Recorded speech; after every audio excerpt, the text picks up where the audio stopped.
Hi, everybody. This is Adam Elenbaas from Nightlight Astrology. It's Thursday, January 17th today, and I'm doing another episode of Planets in Profile. And this one, we're looking at Venus and Sagittarius. So I'm going to go ahead and put this little PowerPoint up on the screen so that you can see it. Venus and Sagittarius is a pretty exciting Venus placement because this is the home sign of Jupiter.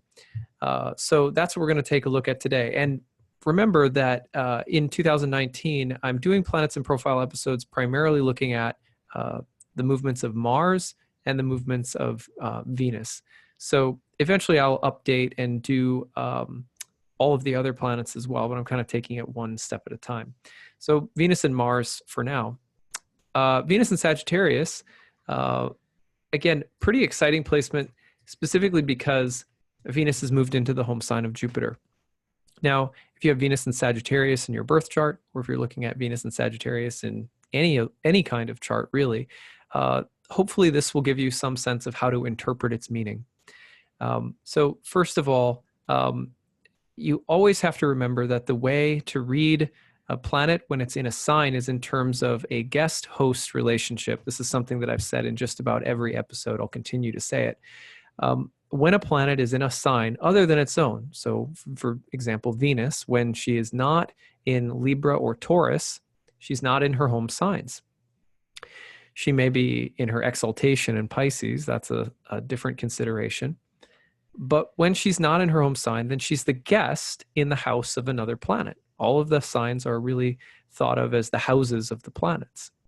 So, in fact, in ancient astrology, the original use of the word house was not in terms of the 12 places of the chart, what we now call houses, but the original use of the word house was in reference to the signs, which were the houses or the temples or the homes of the gods, or represented by the planets. So when Venus is in Sagittarius, for example, we should think of Venus as a house guest of Zeus or Jupiter. Now, that means that Venus takes on a Jupiter mood or a Jupiter-like quality, or will do her normal, natural things through the lens of Jupiter. Or you could say that in a chart, Jupiter's position in the chart at any given time, in any chart you're looking at, you have Venus and Sagittarius, you want to look at Jupiter to see what kind of material is Jupiter providing Venus with. Venus might naturally want love, or may want beauty, or the arts, or sensuality, or harmony, or something like that. Cleanliness. These are all Venusian themes. But it's Jupiter who's going to provide her with those, with the material, because Jupiter is the host. If I go to your house and I have my natural interests, you're going to give me something, and I'm going to have to take what you give me.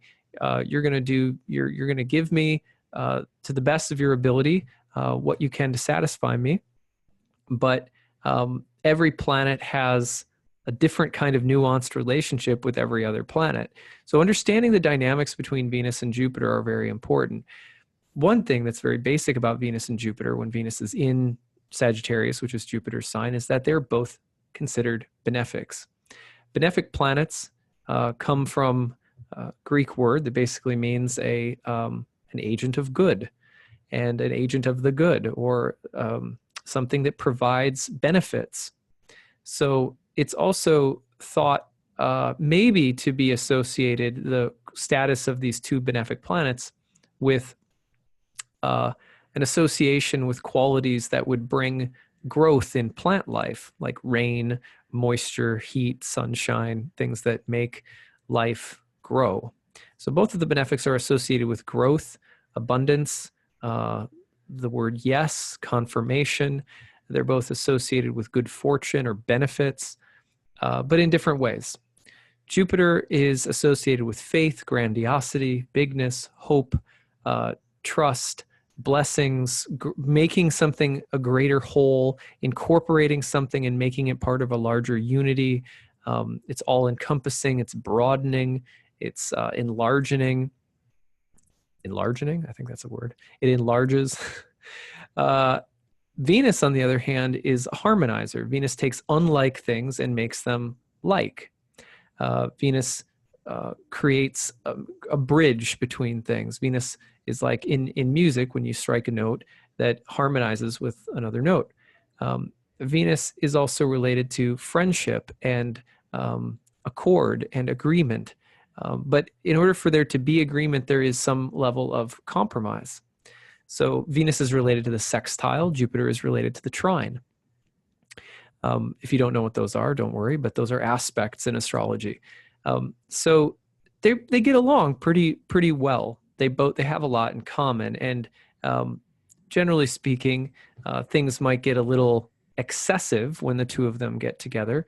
Think about an expensive shopping spree, going to the grocery store on an empty stomach, or the glamour or glitz of a like prom night or something like that. I don't know about prom night, but a fancy costume ball or something like that, where things have the appearance of being very grand and very stately and beautiful, kind of over the top. It doesn't last long, though, in this world. Like, those things are fleeting.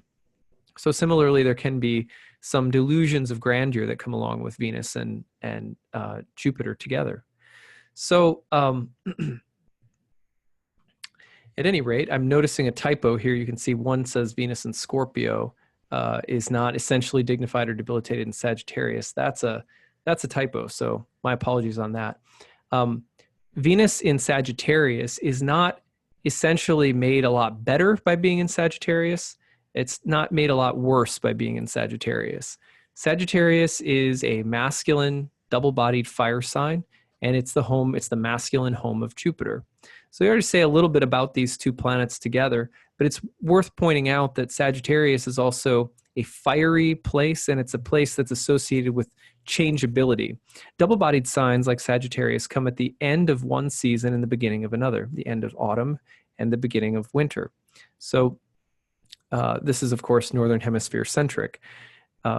Sagittarius is a transitional sign. In fact, the first 15 degrees of the sign are sometimes associated with the autumn season, or Scorpio, the last sign before it. And the next 15 degrees, the second 15 degrees of the sign, are sometimes associated with Capricorn at the beginning of winter. So Sagittarius has a changeable quality, a duality built into it. There's a descent into darkness, and there's a turnabout into light that's taking place as the sun reaches its bottom, and then at the very end of Sagittarius turns around and starts climbing. Similarly, the change of seasons is taking place. So a changeable place for any planet to be, but also a fiery place. Fire is very willful, sometimes sort of impertinent and stubborn. But fire is also animate, creates change, puts things into motion or takes action, is expressive and individualistic. So when you have that changeability plus that kind of assertive, yang, fiery quality, Venus is pretty fun in Sagittarius. It also takes on the bigness and the grandiosity and sometimes the kind of sagely wisdom of Jupiter as well. And it becomes a quirky, fun place for Venus a lot of the time. Whenever Venus, again, is traveling through Sagittarius, you always want to look at the position of Jupiter in the birth chart. For example, in the sky right now, Jupiter is in Sagittarius. The two planets are actually about to get into a conjunction with one another here, right around the time of a lunar eclipse, by the way. What that means is that Venus at the moment is taken care of by Jupiter. Jupiter's in the house and says, hey, I'm here. I'm in my own house. I can really help you out and give you what you need. It's always helpful when the host is in the same sign. So right now, for example, if you're analyzing a chart, you would think that Venus is going to be greatly sort of helped or aided by, and the ability for Venus to deliver benefits, blessings, and really strong Venus-Jupiter blended qualities is going to be really nice. So I know that's a little abstract. It's very contextual, the way in which you might read the presence of Jupiter in a chart relative to Venus and Sagittarius. For example, you might have Venus and Sagittarius in a chart, but Jupiter's in the 12th house and debilitated. So Venus in Sagittarius may be drawn to outlandish, self-destructive, over-the-top kinds of things that really get a person into trouble. That's Jupiter providing for Venus from a difficult position in the birth chart. Every position that Jupiter is in may qualify that Jupiterian dynamic with Venus a little bit differently. That's the point we're trying to make here. So when Venus is in Sagittarius' sign, or Jupiter's sign, and Jupiter's also there in Sagittarius with her, as he is right now, it's thought to be more constructive or positive. Of course, if you were to put those into a difficult house again, like the 12th house, maybe not. So everything's very, very contextual. But when you're thinking about mundane forecasting, meaning what's happening for lots of people the world over, you're thinking about the ability of Jupiter to provide really substantive, sort of truly sort of good Jupiterian things right now. Jupiter is not having to act through the lens of another planet. Jupiter can really be itself. So Jupiter's really dialing up the big, grandiose, expansive, potentially inflated Jupiterian qualities, really granting that to Venus right now. Now, in terms of interpreting Venus in Sagittarius, she's going to enjoy Jupiterian things. Remember that Venus naturally signifies love, friendship, harmony, beauty, cleanliness, accord, diplomacy, tact, relationships, desire, sensuality. So she's going to enjoy fiery, intense, individualistic, big, grandiose things right now. She's going to be drawn to that aesthetically. You could say that she may be drawn to changeable, charming, and passionate energies. She can also attract different kinds of Jupiterian challenges. For example, Venus in Sagittarius may be attracted to people who brag, or people who are cocky, or people who are, over the top in some way, or arrogant. She may attract people who are wild and adventurous and changeable and, big characters, but not necessarily stable. The party animal, the one who likes to do things my way, but my way is changing all of the time, but everything's done in a big dramatic fashion. Sometimes that's kind of a Venus in Sagittarius. Venus in Sagittarius might be attracted to the preacher. Venus in Sagittarius could be attracted to the professor, the sage. Venus in Sagittarius might be attracted to those things, or Venus in Sagittarius might be descriptive of those things in an individual or in some other area of a person's life. Venus in Sagittarius could describe what you do for a living, or could describe something about how you make money, or something about a sibling, or something about a parent, or something about your kids or your spouse. There's some really interesting famous people with Venus in Sagittarius that I think are like good examples of Venus in Sagittarius. For example, Katy Perry. I believe she's the daughter of a minister. I'm the son of a minister, so I can relate a little bit to the wild child motif. But she definitely has that kind of, that comes from that Christian background. She's kind of a wild, conflicted, passionate, and sort of, she has a strong kind of, background in the faith and religious world, but also that wild child thing. And I believe she was married to Russell Brand or something like that, who's also very Venus in Sagittarius, right? He's a comedian, but kind of a political and philosophical and spiritual spokesperson and joker and wild child. Jimi Hendrix, very kind of beautiful Venusian feminine sense, but also wild, lighting the guitars on fire. Just a simple example, but Jimi Hendrix really embodies the kind of Sagittarian beauty, the over-the-top Jupiterian, Star-Spangled Banner on the electric guitar with the amazing dress that he would wear, and just the overall vibe that he brought in, artistic but wild, impassioned and philosophical but over the top, just that kind of thing. David Bowie. I live in Bowie, so almost every time I try to say David Bowie, I almost end up saying the town that I live in. David Bowie, David Bowie is also, you think of Space Oddity or Ziggy Stardust or this kind of thing. You get the same feeling. You get a kind of cosmic spaceman. The Jupiter is also, it's far-reaching. Jupiter, before Neptune, right? There was Jupiter. So Jupiter kind of fills that space of being the imaginative and the expansive, and that which is also otherworldly and related to spiritual and mystical things, and things that go beyond the limit.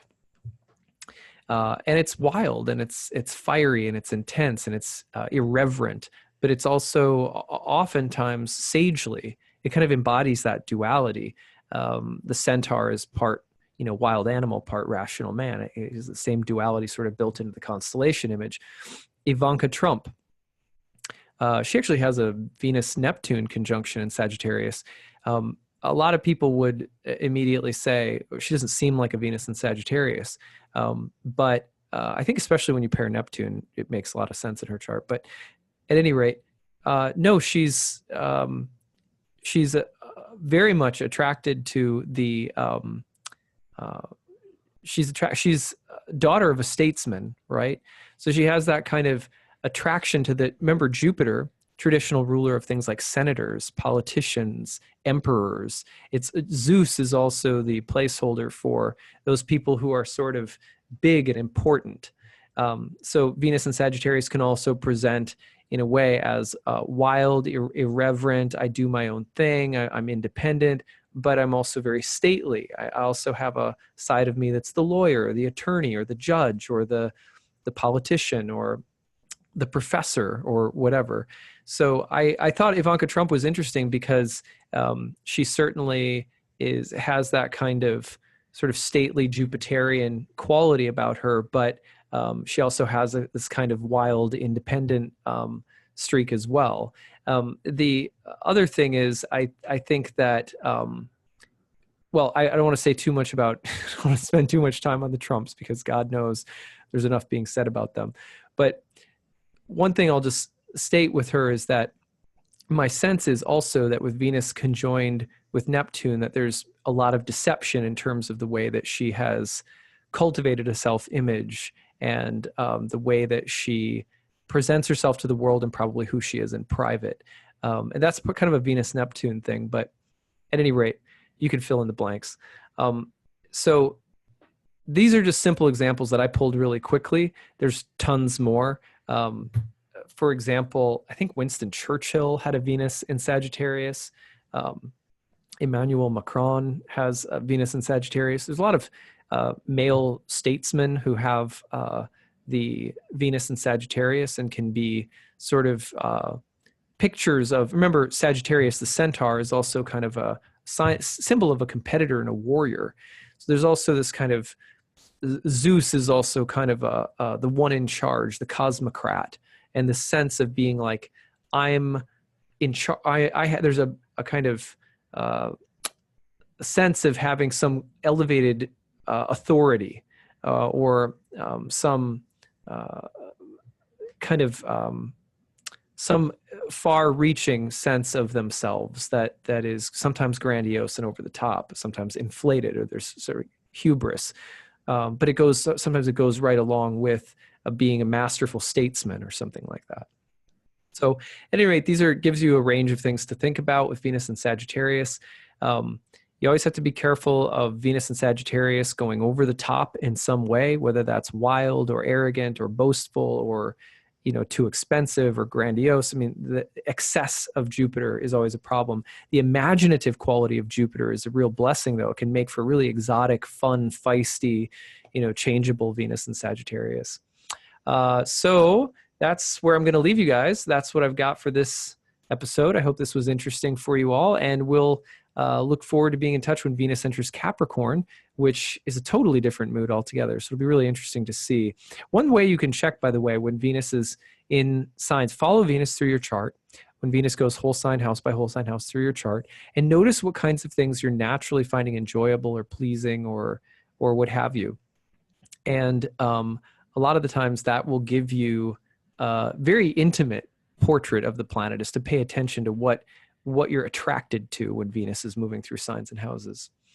All right. We will see you again soon. Take care, everybody. Bye.